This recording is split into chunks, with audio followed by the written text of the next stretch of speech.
आपका स्वागत है समाचार दृष्टि चैनल पर, जहां हर ताजा खबर और महत्वपूर्ण विषय के पीछे छिपे विश्लेषण आपको प्रस्तुत किए जाते हैं।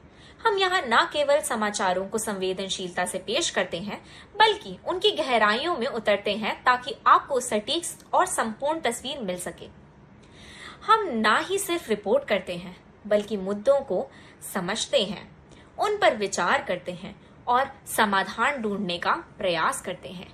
तो बने रहिए समाचार दृष्टि के साथ, क्योंकि यहाँ समाचार नहीं, अनुभवों की कहानियां होती हैं। क्या आप जानते हैं सुप्रीम कोर्ट क्या होता है या उसके पास क्या शक्तियां हैं? भारत का सर्वोच्च न्यायालय न्यायिक समीक्षा की शक्ति के साथ देश का शीर्ष न्यायालय है एवं यह भारत के संविधान के तहत न्याय की अपील के हेतु अंतिम न्यायालय है। भारत एक संघीय राज्य है और इसकी एकल तथा एकीकृत न्यायिक प्रणाली है, जिसकी त्रिस्तरीय संचालना होती है, अर्थात सर्वोच्च न्यायालय, उच्च न्यायालय और अधीनस्थ न्यायालय। भारत के सर्वोच्च न्यायालय की स्थापना 26 जनवरी 1950 को हुई थी।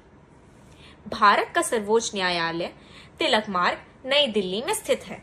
वर्तमान में सुप्रीम कोर्ट में सीजेआई सहित 34 न्यायाधीश हैं।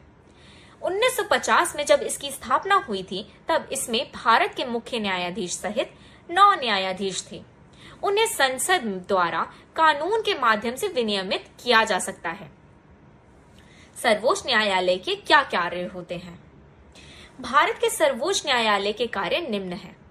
यह उच्च न्यायालयों, अन्य न्यायालयों और न्यायाधिकरणों के फैसलों के खिलाफ अपील करते हैं।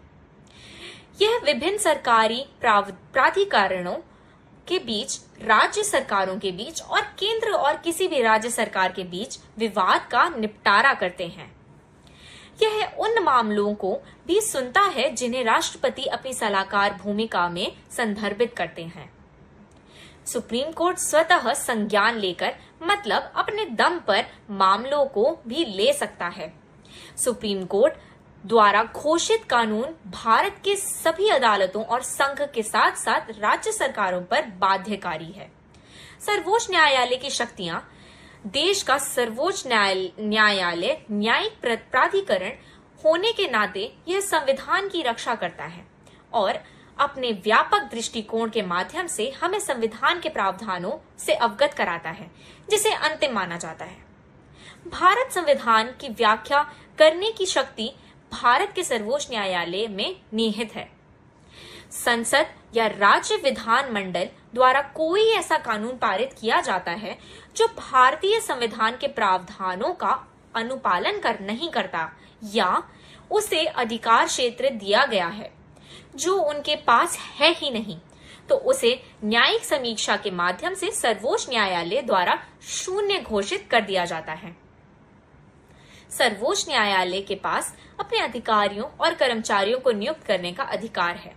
उदाहरण के लिए, भारत के मुख्य न्यायाधीश या अन्य सर्वोच्च न्यायालय के न्यायाधीशों को इसके कार्यों को पूरा करने के लिए नियुक्त किया जाता है। अनुच्छेद 129 के तहत सुप्रीम कोर्ट को न्यायालय की अवमानना का दोषी पाया जाने पर किसी भी व्यक्ति को दंडित करने का अधिकार है। न्यायालय की अवमानना का मूल रूप से अर्थ न्यायालय की कार्यवाही में बाधा डालना, उसके आदेश की उपेक्षा करना, उसके अधिकार की अवहेलना करना, जिसके परिणाम स्वरूप अंततः न्यायालय का अनादर होता है। इसके परिणाम स्वरूप होने वाले परिणामों में परिणामों की गंभीरता के आधार पर दीवानी या आपराधिक दंड दोनों शामिल हैं। कुछ ऐसी ही जानकारी के लिए बने रहिए न्यूज दृष्टि चैनल के साथ।